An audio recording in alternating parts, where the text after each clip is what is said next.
Welcome to Restaurant News Roundup presented by LiveFlow with me, Jensen Cummings, for your weekly dose of rapid fire restaurant industry news. Today, Friday, August 18th, 2023, we're covering Taylor Swift's tour boost restaurant sales, rent struggle, 63% paying more, and Gen Z's un-American paying of bar tabs and more.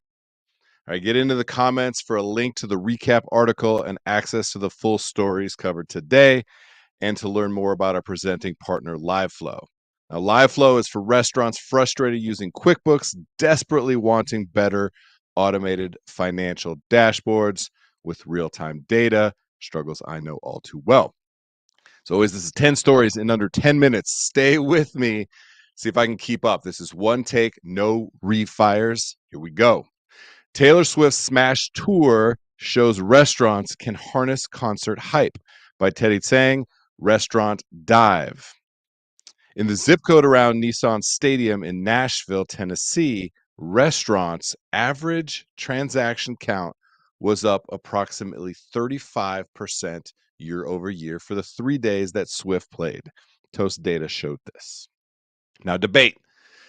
Should restaurants chase the hype to capitalize on these types of opportunities or stay with their core model? Let me know what you think. All right, 63% of independent restaurants paying more rent versus January by Alicia Kelso, Restaurant Hospitality. According to Alignable's June small business rent report, 40% of operators were unable to pay rent in June. In addition to rising rent prices, most small business owners, 53%, said they're earning half or less of the revenues they generated this time last year. Brutal. Opinion. The typical casual and full-service dining concept restaurants do not have the proper business model to afford rent. So why do landlords and brokers keep pushing through bad leases for operators? Got to stop it. All right, next up. Gen Z is under scrutiny for avoiding bar tabs, but people are pointing out that the norm outside of the U.S. by Amy Piercy from Insider. While some Americans agreed that paying for your drinks after each round was unusual, as a tab for the evening tends to be the norm, others said that is not typical in many parts of the world. Several people questioned the logistics of running a tab and asked how it would be possible to split the check if you're waiting until the end to pay it. Okay. Debate. Pay as you go versus tab at the end. Where do you stand? It's going to be big time. Next up, New Jersey shutters 27 Boston market restaurants over unpaid wages, related worker issues by AP News. State labor officials shut down the stores after finding multiple violations of workers' rights, including more than $600,000 in back wages owed to 314 employees. The state also imposed nearly $2.6 million in penalties against the firm. All right, spotlight this. Restaurants need to make sure their accounting services providers are on top of rapidly changing labor laws to stay compliant. These increasing legal actions are not only being levied on scumbags stealing from their employees, though that is many cases, some are just ignorance of the law. Got to protect yourself, your business, and your people. DoorDash builds its own virtual salad bowl brand as it tests vertical integration by Matt Newberg in Hungry.tv. DoorDash has quietly been testing its own virtual brand called Plentiful, a healthy-ish take on bowls and salads. DoorDash seems to have aspirations of competing with its existing brick and mortar merchants as well as ghost kitchens by creating its own brands from scratch, sold via its own facilities or its network of host kitchens. Okay. Opinion. DoorDash will be coming for all the major food categories once it figures out their model. Pizza, burgers, tacos, etc. are going to be competing with their own marketplace. If you're in those spaces, be very aware. New York City mayor signs outdoor dining bill, announces next steps by Veronica Rose in Cityland NYC. Mayor Eric Adams signed Dining Out NYC, allows for permanent sidewalk dining year-round and roadway dining seasonally from April to November. The Department of Transportation and other impacted city agencies needed to pass agency rules for the zoning, design, siting, material, and operational rules for the program. Spotlight. Here's what I'm paying attention to. It's a major step for restaurants. Many municipalities across the country are looking at outdoor dining and, more importantly, other changes to longstanding, often arcane zoning and licensing standards. Looking at you, to go alcohol, public canna consumption will be on dockets as well. Next up, Serve raises $30 million for delivery robots, goes public by John Kozowski, Restaurant Business Online. Funding came from existing investors, including Uber, software giant NVIDIA, and Wavemaker Partners. Serve simultaneously merged with the publicly traded Patricia Acquisitions Corp., making it a public company. Quote, Serve's delivery volume has grown over 30% month over month on average for the past 18 months, said co-founder and CEO Ali Kashani. Okay, my question, have you utilized Rover delivery robots yet? What was your experience? They're not going away. They're growing rapidly.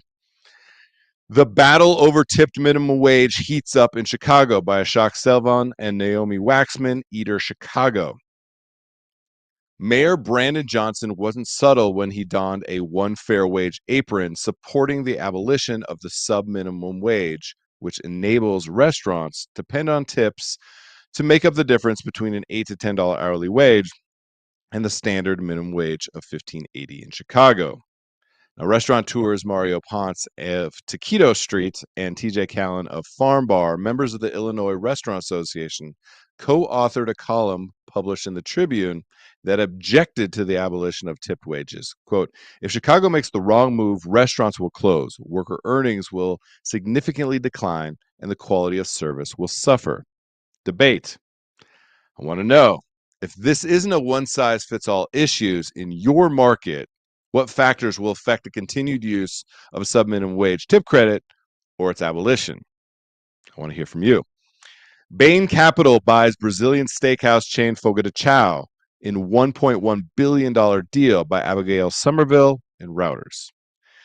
Bain Capital has backed several big names, including Burger King, Dunkin' Brands, Domino's Pizza, and Bloomin' Brands.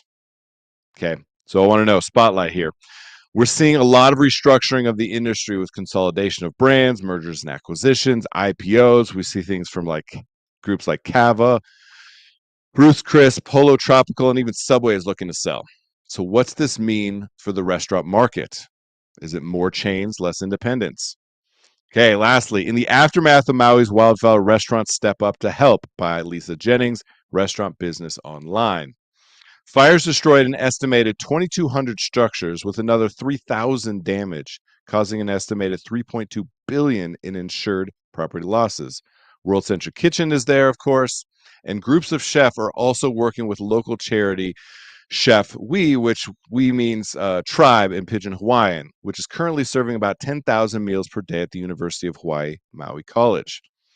Support is coming from names like Leanne Wong, Sheldon Simeon, Mark Gooch Noguchi, Ravi Kapoor, Bruce Brombert, Maui Brewing Company, L&L Hawaiian, even Panda Express, and many more. So my opinion here, Ohana, meaning family, is a spirit that restaurant people exemplify more than any others.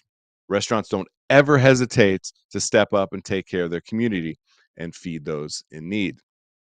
Truly, it makes me damn proud to be a part of this industry. My mission, our mission, is to amplify the worth and work of those who feed their community.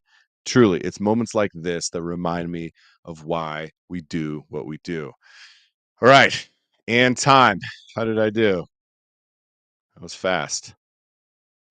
9 minutes. Nice. All right, I can yammer on for just a moment. Appreciate you all as always. I want to hear from you. What are the topics? What are the categories, the sectors of this industry that you want to be learning about, that you want to stay up to date on, that I can get you 10 stories in 10 minutes to make sure you get back to what actually makes you money and hopefully makes you proud to be a part of this industry. Restaurant News Roundup, again, presented by LiveFlow. Really appreciate them for stepping up so that I can bring you the news each and every week. We're on Fridays at 8 a.m. Eastern time. That's all I got for you this week. Appreciate you all as always. Cheers.